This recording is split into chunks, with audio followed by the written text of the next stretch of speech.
Welcome back to Man of Crossing New Horizons. I'm Day Darling, and shall we see what's going on the lovely island of Fawnhollow today? Sorry if that sounded very weird. I'm trying to sort of edge myself closer into the desk because my feet kind of hurt, so I'm sort of just like, I'm doing the casual, let's not sit in a chair properly. Well, it's not like not sitting it properly. I am sitting in it kind of properly. I'm just like not treating it like a proper chair, don't have like my legs down at right angles. Instead, I'm sitting cross-legged.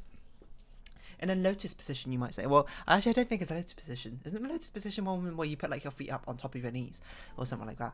But anyway, hello everyone. Right now in Fawnhollow, it's 5:59 p.m. on Saturday, October 30th, 2021. Nothing really special to speak of today, unless perchance, it might be your birthday today. In which case, happy birthday. Wink, wink, nudge, nudge. That's not gonna. You're not gonna understand that unless you are this one specific friend of mine who could be watching this video. I don't know. But yeah, we're one day off from Halloween. Tomorrow, I'm sure I'll bust out Halloween anecdotes again. If you want to know what they are, but probably going to be the same ones that I talked about last year. Maybe. I don't really know if I can remember exactly the Halloween anecdotes I talked about. And, it's like a time-old tradition. A tale as old as time, just retelling the same stories over and over and over again. Only the ones you can remember. We don't have red vesting today. Oh, it's Saturday. For some reason, I thought it was Friday. I thought it was Friday, 30th of October, and I was like, wait a minute, why is KK Slider here? We will open the stuff, and as per usual, we only need to give out stuff to Tank nowadays. Now. Yeah, what happened today? Not much all that exciting. You know what did happen today is I woke up, and, as I was getting dressed, I noticed I got this massive bruise on my right knee, just on the inside there, and for a second I was like, oh my god, did I just wake up and I got random bruise? Did I like knee, I don't know, my bedpost or something overnight? And then I thought about it. No, I forgot about it. Yesterday I did in fact like just absolutely slam my knee into not my desk. It's more like the corner side of these chest of drawers I got just by my bed, which obviously hurt at the time, but it's funny how your brain so quickly sort of just forgets that entire situation in the first place. You're like, what? At the time it was like, the pain, ow, this is the worst possible thing which could have ever happened. And then just wake up the next day and be like, oh yeah, I completely forgot that happened. Pain in the moment is quite big. I don't really know where I was going with that thing, to be honest. But yeah. I suppose it's meant to be a thing like if you wake up with random unexplained bruises, you should probably go see a doctor. Well, I don't know. If you're ever worried about something, probably go see a doctor. In certain aspects, don't take my advice. I'm not a medical professional. Just, yeah, I'm just going to stop right there, to be honest. It's like the thing when you like stub your toe on a table leg or something, which I must say, I don't think it's happened all that commonly to me. At least not to a table leg. I have stubbed my like toe, I suppose, quote, into like a wall, but never really a table leg. And I'm not particularly sure why. I don't think it's necessarily the sense that I'm just like, oh, I'm so what's the opposite of clumsy? Graceful, I guess. So poised, but I'm somehow delicately avoiding all the potential table legs, which would be the recipient of a very painful toe accident. But just what a really inhuman way to phrase that sentence. It's more that perhaps I don't know, maybe I'm subconsciously paranoid about the entire thing and be like, oh, I don't want to stub my toe on this table leg or something, so I avoid it like a plague or something like that. But I'll be honest, it's sort of not happened to me that I can think of, which is weird. It's like one of those common things which like never happened to you, I suppose. Like I've never been stung by a bee, probably because I don't really hang out by bees, and never been stung by a wasp either. Normally because I don't really try to aggravate them. As the advice goes, you sort of stay as still as possible in hopes it sort of leaves you alone. Except for wasps are kind of just like angry, very angry animals, or insects, who don't particularly like to leave you alone if they. They just might sort of sting you for the whole sake of it. I guess it's kind of lucky I just haven't been stung by a wasp or a bee before. I haven't had like an unfortunate run-in without something. Never broken a bone. But I have dislocated my shoulder quite a few times, just due to the nature of having hypermobility. What else? It's sort of like a one-offs in your life. Things which always happen when you're children. When you are a children, yes. When you yourself are multiple people. No, when you're a child and you just like things just happen, I suppose. I'm trying to think like sort of one-off situations, like lose a tooth.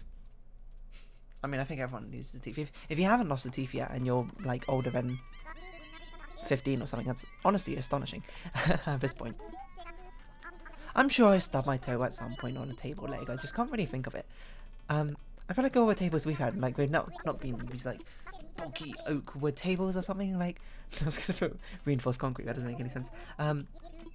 Which of course is a very sort of dense wood. It's quite a strong wood, which is why I suppose you make furniture items from it in the first place. We've always had like this really old like I'm not gonna call it a flimsy table. It is still a pretty good like wooden table. It's just like kind of old, and you know the legs I'm sure give away slightly if you like sort of run into them. So you know that sort of like springiness that give that compression that those table legs have probably act like some sort of suspension, which dampens the impact of a force between foot and table leg. So perhaps I have stubbed my toe on the table leg. I just never really remembered. Who knows? Perhaps I've broken a bone and just never realised. You know, that would actually probably be a little bit more concerning than what you might think. Isn't it a thing where you like break your bone and your bone comes back stronger, if I recall? So, if in theory you want the strongest skeleton possible, you should just continuously break your bone. Like, you know, when you continuously work out, you break your muscles. Okay. Don't do that, obviously. This is facetious. It was a joke. I was just joking. Don't take any of that advice to heart because it's terrible advice. But that is the thing, right? Like, that's what it is when you, like, build up muscle. Well, build up muscle, full stop, I suppose. It's sort of like, I remember because I used to do gymnastics and gymnastics coach was explaining to me. Like, it's just, you're like having all these micro tears or something in your muscle which like heal over and heal over stronger or something like that. Which is, you know, you got to think, hey body, if I had to like break myself to make myself stronger, you would have thought, hey body, can you not just like do that from the beginning? Why you got to go through this whole song and dance of like trying to improve myself in the sense of just like hurting myself over and over again to actually reap the benefits and rewards of it? Just like, you know, make me strong from the beginning, in a certain sense. We don't have to do this whole parading of like, you know, oh, you know, gotta go hit the gym, gotta break my muscles, and then come back, and then with that refound regrown muscle, I suppose, now you can make yourself slightly stronger again, etc, etc. Just a waste of all of our time, bodies. You know? If we get Tank's photo and then Fauna is the next villager we have, we'd have perfectly filled up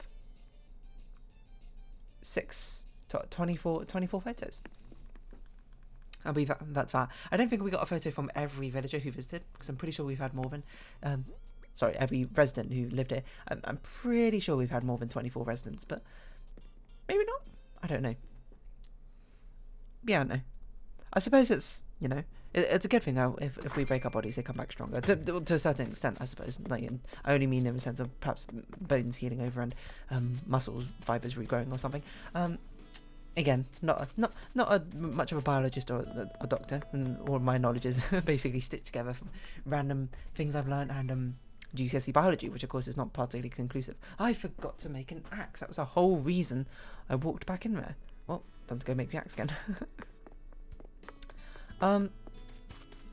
But you know, because of that, it leads to fantastic moments where you can have great songs like "What doesn't kill you makes you stronger." What doesn't kill you makes you stronger. Stand a little taller. I don't know the rest of it. Doesn't mean I'm lonely when you're gone. But you might say, oh, hang on a minute, that's not to do with physical strength or physical revitalization of yourself. That sounds like it's to do with mental challenges and overcoming breakups and stuff. And yeah, you're right. You know, you got me there. Well, you didn't get me. I guess you got Kelly Clarkson or whoever sang that song. It's not quite the same situation. But it's sort of like one of those things you think about, being like, evolutionarily, why is it like that? I'm going to try and justify it in my mind why it is that you're not like born with like sick, you know, rippling muscles or whatever. Everyone's not born just naturally with fantastic muscles and strong bones and that sort of thing. I'm going to guess it's probably due to the fact that it's like energy-wise inefficient, and not energy-wise like we're robots or something, but like production, like producing those cells or whatever, excuse me, for your body is like if inefficient past a certain extent, which is why like you know, your body's just born with a certain amount of natural musculature and but What's a bone equivalent of musculature? Skeletalness? Makes no sense. But I forgot where I was going with this. Where was I going with this? Oh, you know what? I was meant to reply to like a Discord message or something like this. I don't know. I don't need to react by typing a message. I just, you know, react with a little thing. I don't know. I guess I'll do it like this. It's a complicated scenario, okay, which you wouldn't understand. Well, actually, maybe you would understand because you might be one of the people involved with this. But I don't know exactly quite how to react to this. And I'll just leave that there. Who cares? Who knows? Who knows? What is this? Another Discord notification? Another Celeste episode coming up? There's only 3 more of this after this one. Crazy, huh? Very near the end. Yeah, I'm gonna guess it's energy inefficient to like produce bones and muscles at like the maximum like strength or something like that. You know, you got to have a balance. Like we're naturally evolved to certain ways to assume that we have access to a certain amount of food, etc., etc. If all bodies were like from the beginning, when like pumping out all these like huge muscles or really strong bones and that sort of thing from the beginning, you would have thought that evolutionary not so great if you don't have access to the sort of foods and proteins you need to really manifest those into existence. Maybe that's not why. I don't know. Any of you must... What's a muscle doctor? Or what's a bone doctor called? Isn't it? Wait, hold on. I know this one. It starts with like OE or something. This is one of the ones I know. Hold on. I know. Bone doctor name. What's a bone doctor called? Reference.com? I don't know. This is what I was asking you. Orthopedist. Is that how you say it? What's a muscle doctor called? Isn't it crazy that you need like... Well, not like... crazy in the fact that like, oh, it's dumb. It's like, wow. There's so many things to know about the human body or any sort of like biology thing. I suppose in the end, we need specialised doctors in all these roles. There isn't really one. A physiotherapist, a physiatrist cares for a musculoskeletal system. But so do physical therapists. And that's something. You know what? That's fair enough. I have actually been to physiotherapy before. Not due to like well, actually, I'm not sure what most common reasons are for physiotherapy. I assume it's just meant to be rehabilitation after something impedes your muscle usage or your like flexibility and limb range. I don't know how to phrase any of these things. It's really hard talking about something you don't really know much about, which is why it's probably a good idea not to in the first place. But here I am anyway. But I have been to physiotherapy a couple of times. As I've mentioned before, I've dislocated my shoulders on a couple of occasions. Most of the time playing badminton. I will say, it turns out the sort of like that, you know, that slamming motion that you do with badminton tends to not be great for your shoulder and tends to dislocate it a lot. But it's also apparently I'm more of a high-risk person on dislocating joints because, as I say, I've got hypermobility. It means I'm double-jointed in more colloquial sense. It just basically means my joints have, like, increased range of motion compared to usual. Like, my fingers go... So, hold on. If you, like, close up your fist, and that's, like, at 0 degrees, and you open it up, like, flat like a palm, that's 90 degrees. My fingers go up to... Oh, that doesn't make sense. If you close... Hold on. If you make a right angle with your fist, that's 90 degrees. If you open up, like I have open palm, that's 180. My fingers can go up to 270, probably past 270, some of them. Which is crazy because when I was super young, when I was like 3 or 2, all my fingers used to go all the way back on my hand. Or with a straight 360 degrees, I can get all my fingers flat on the back of my palm. Which, you might listen to that and be like, ugh. Creeps you out in the same sense that contortions, I suppose, creep you out. Fair enough, you know. I suppose it did sort of invoke reaction in people, but you know, I guess young me found it was like cool, if anything. And yeah, and I do have I'm rather flexible. I'm not flexible enough to do the splits anymore. I used to be able to do them, but that's also mainly because I did gymnastics. I think rather than necessarily hypermobility. But yeah, but of course I dislocated my shoulder a few times, and been to physiotherapist and that sort of thing, you know, and like had to build up the muscle again or something to, you know, minimise the chances. I will say the first time they gave me a load of exercises to do, and they were like, oh, you know, just do it for like a week or so, and I was like, alright. And then like after those weeks were done, they'd be like, oh, okay, you don't need to see this anymore, you're good to go, and you can go back to playing sport. And I was like, oh, cool. So I'm back to playing sport, and then like a little while later, dislocated my shoulder again. And I was like, what? And it was like, oh yeah, you're meant to keep doing those exercises afterwards. I was like, oh, The person didn't tell me that. Or maybe they did tell me that, but I didn't understand it explicitly, and I thought I understood what they were saying, being like, oh yeah, you can go back to sport. But they went, oh, you can go back to doing sport as long as you carry on doing these exercises. So I did. I did the exercises, and normally I kept them up for quite a while, and sometimes I get lazy. Like, I'll be honest, I haven't already done them for quite a long time. Don't sue me. But also, nowadays I just kind of avoid playing with sports or doing activities which might risk it in the first place. Like, there's a lot of sports now I just play left armed instead. If I ever play badminton, I play it left armed. Tennis again, I'll do it. But normally I avoid those two because those are not great ones to racket sports on. Kind of dangerous ones, kind of touchy ones. Or I just do sports which don't require so much lethal. There's a little bit over the top. Big arm swings and that sort of thing. Or I just do it left-handed. Like when I go bowling, I bowl left-armed, which took some getting used to. Doing stuff with your non-dominant hand, and then you just sort of get used to it. But physiotherapists are generally pretty nice, from what I can recall. But one of them was just utterly, really rude, from what I recall. But you give it a pass because it's like, doctors, and it's probably really annoying how to deal with clients with that sort of thing, especially ones who are uncooperative and that sort of thing. I'm just going to be like, all right, we'll just sort of get on with this if you're going to be rude, from my perception. When you're going to be rude, what can you really do, I suppose, in the end? And luckily, I ended up not having her as a physiotherapist for the next couple of weeks. Most of them are just pretty cool. They just give me, they give you like sort of PE teacher vibes, I suppose. I remember one of them, like the last one I had, like the final time I dislocated my shoulder. I can't remember when I last dislocated my shoulder. Sorry, this is sort of like a weird thing to talk about, but it's spooky season. I can talk about creepy things. I don't really know if dislocated shoulders are that creepy, to be honest. But yeah, where was I going with this? Oh yeah, he kept like talking about Love Island.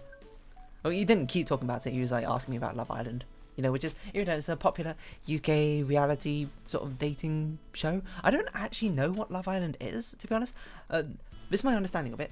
Load of bachelors and bachelorettes, I believe they're called, go to an island, I suppose, like a private resort, and they like sort of try and match off and pair up and date each other. Then somehow people get eliminated, and then somehow you win. Actually, I know nothing about Love Island, it turns out. Something along those lines. But yeah, I remember he kept talking about it. Like, the vibe I got from this guy was like, he was like a lad, I suppose, in his younger years. He was like quite old, to be fair, at that point. I think he must have been like late 50s or something. Apologies if he wasn't. He's not watching this. If he was watching this, that would probably be the most ridiculous coincidence of all time. Plus, he probably don't even remember me, so, all's fair in love and war, as they say. You might say that's not really relevant to the situation, and I'll be like, yeah, you're kind of right, but still.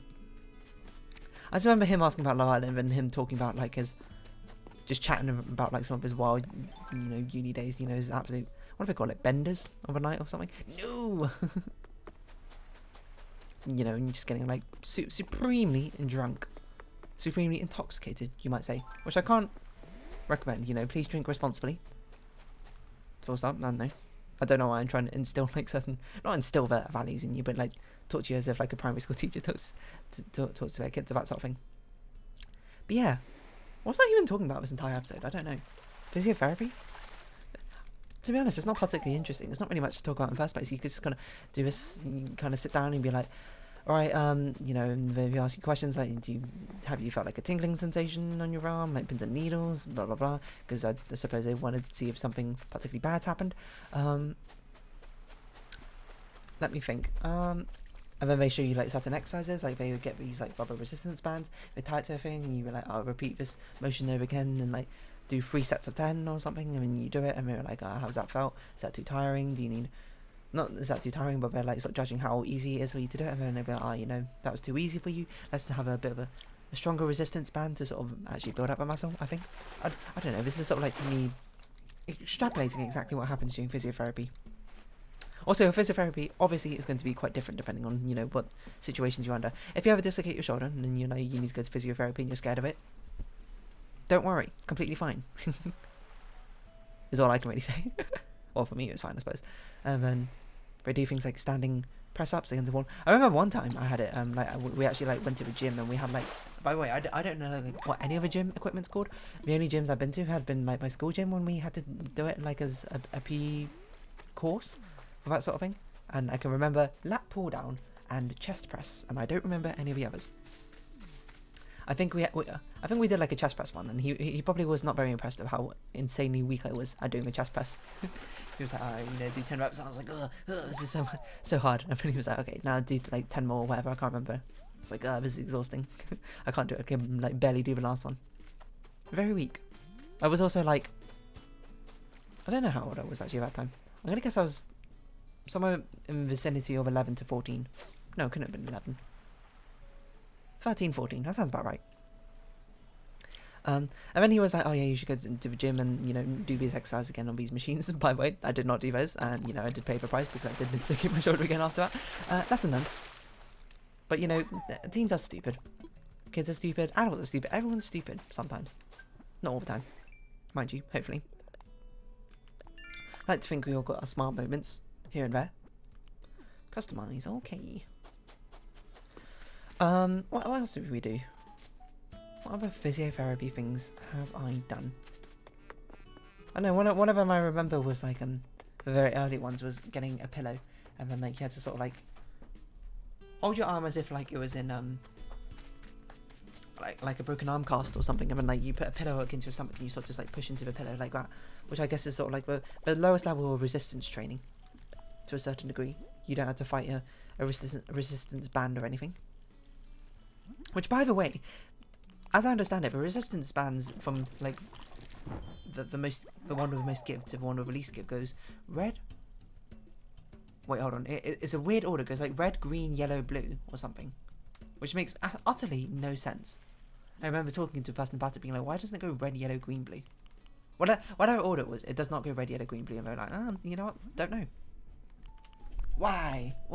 My guess is it originally started with red, yellow, blue, and green, was introduced as one sort of like part way in between because they needed like a one in between. Oh, you know what I can talk about? I can talk about the first time I did dislocate my shoulder. It was actually on a school trip, which is very annoying. It was on a school trip. It was like a week away. It was like a sort of camping, hiking-esque trip with that sort of thing. And it was on the last day or the second last day. I remember.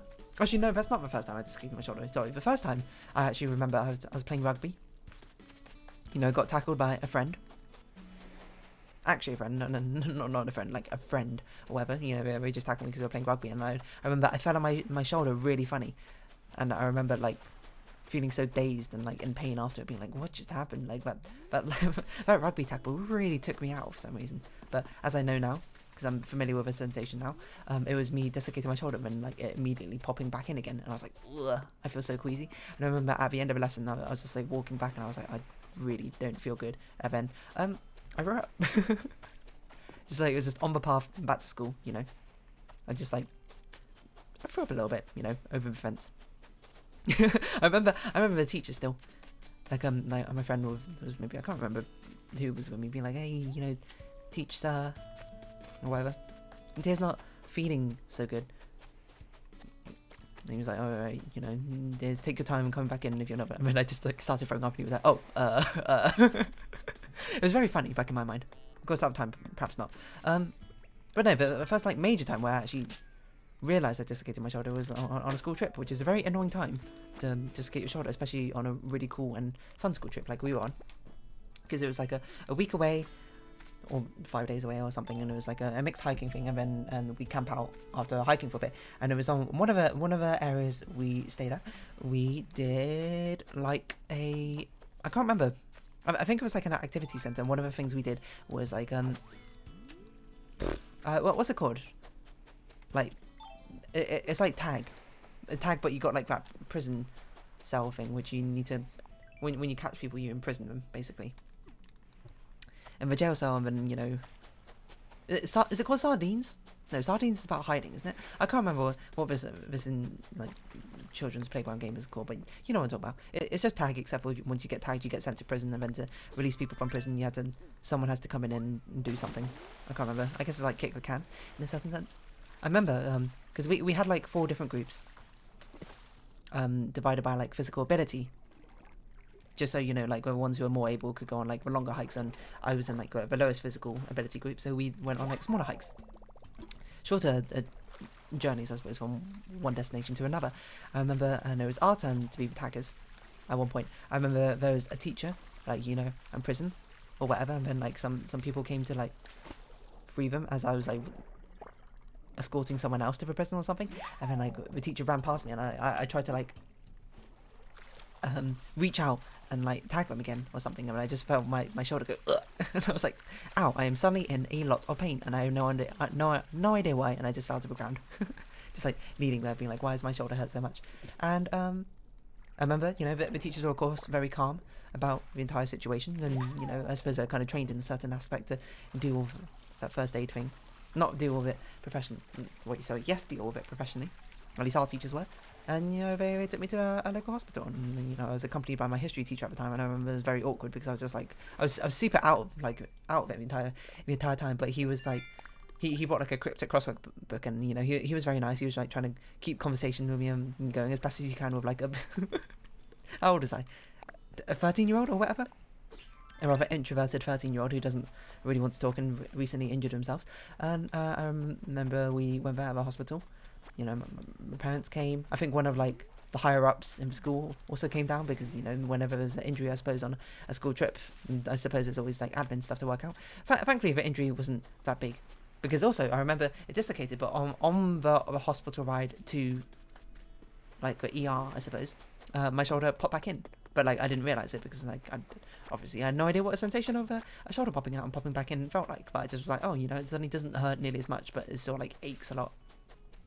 I remember the nurse being like, oh, you know, they took x-rays or whatever, and I think she didn't believe me that I dislocated my shoulder or something like that. It's very annoying. To a certain degree, she was like, you know, more professional about it. There was another person I remember who didn't believe me when I dislocated my shoulder. We're just bouncing around topics here, where it was a school activities day or something, and then we had to do like this activity thing, and it involved like walking across these barrels as we were putting planks down to make like bridges across. And then like I stepped on the last barrel, and it like almost gave way underneath me. Like it sort of like lost its balance, it tipped a little bit, but then it recovered itself. But because of that, I like swung my arms out like really wildly to the side, and my shoulder, as I know, it dislocated outwards and then popped back in again like immediately.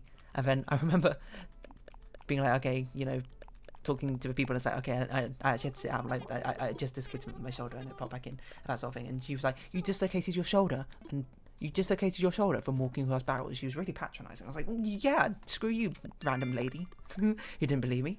It's not my fault my shoulder dislocates quite easily. Obviously I don't really actually hold any bitterness to her or anything, because obviously, you know, I didn't remember it until just now. It's kind of funny thinking back on it, because it is kind of like a ridiculous premise. Like you dislocated your shoulder just by walking across some barrels. Yeah, well, it wasn't actually because I walked across the barrels. It's because I swung my arms out really wildly to try and like steady myself on these barrels, which nearly fell over. By the way, probably the best outcome that could have come from it, because, you know, those barrels were not secured to the ground or anything. I think I very easily could, like, if that barrel just tipped over and I didn't recover in time, that barrel just would have fell and I just would have landed like with my back on the barrel. That would have been pretty dangerous and pretty not good, I might say. But anyway, just this is weird conversations all around, I suppose, from me here today. It's just what the stream of consciousness gets you. So yeah, in the end, it was fine. You know, my shoulder had already popped back in. They took an X-ray, and it was fine. You know, your history teacher was pretty cool. Not gonna lie. Perhaps this is why, you know, I'm still kind of curious about cryptic crosswords. I've never actually gone into them per se yet. But I still remember some things. I remember one of the clues was untie, and I was thinking it in my mind. I was like, I wonder if this word is untie, but like, you know, for some reason I was too anxious to even say it, or maybe I was too out of it of my own. I can't even remember. And then like we got stuck in it, so he like checked the answers at the back to try and figure out what the thing was, and he was like, oh, the answer's untie. I remember thinking in my mind, being like, oh, probably should have said something, huh? That was a story of my life when I was in secondary school. But anyway, should we wrap this episode up here? Well, tomorrow we've got a spooky Halloween. So if you have been watching, thank you very much. It's been Animal Crossing New Horizons. I've been Dear Darling. Likes, comments, subscriptions, shares are greatly appreciated. Join me Dear Darling Discord. Follow me on Twitter down below. Hope we see each other again. But for now, it's our farewell. So until next time, bye-bye for now. What am I going to title this episode? Oh well.